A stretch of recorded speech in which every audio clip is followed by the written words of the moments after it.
Şeym hissəsində iki qat mayalanma zamanı endospermin bir hüceyrəsinin xromosom sayı 40 olarsa, ziqotun xromosom sayı 30 olarsa, ziqot 30'dur. Onda spermin xromosom sayının neçə olduğunu hesablayın. Tamam, bu yazmaq üçün Ruşeym hissəsi çəkək izah üçün.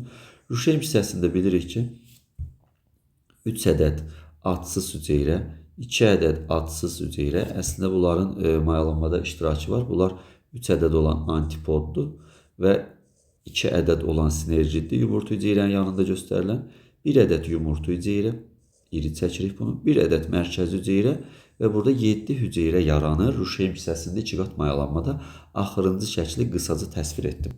Və tozluq borusu daxil olduqdan sonra bir dənə sperm yaxınlaşır.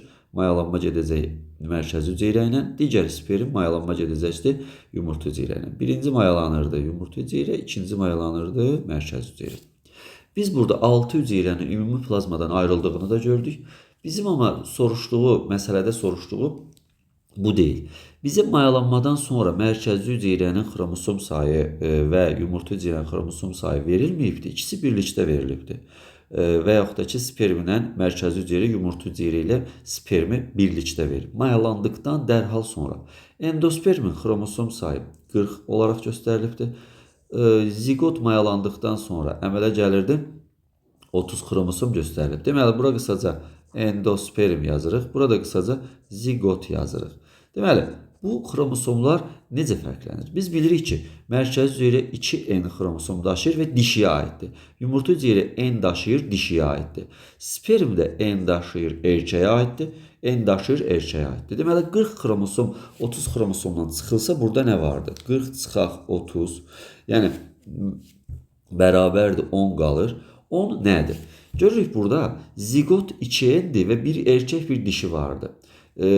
Ama endospermdə 2 dişi bir erkək vardı. Ona görə də bunları bərabərləşdirdik və 10 xromosomu əldə etdik. Bu dişiyə aid olan hissədir. Çünki mərkəzi hüceyrə 2N xromosom daşıyır. 2 qat dişinin xromosom dəstini daşıyır. Sperm burada da var. Yəni mərkəzi hüceyrənin də mayalanmasında iştirak eləyir. Zigotun da yaranana qədər mayalanmasında sperm də iştirak eləyir. Yumurta hüceyrədə bir qat xromosom daşıyır. N sayda burada 10 olaraq eyni tapırıq. Yəni artıq dişiyə aid olan hissə, yəni üstünə yazıram dişinin xromosomu, yumurta hüceyrəni tapdıq ki 10'dur.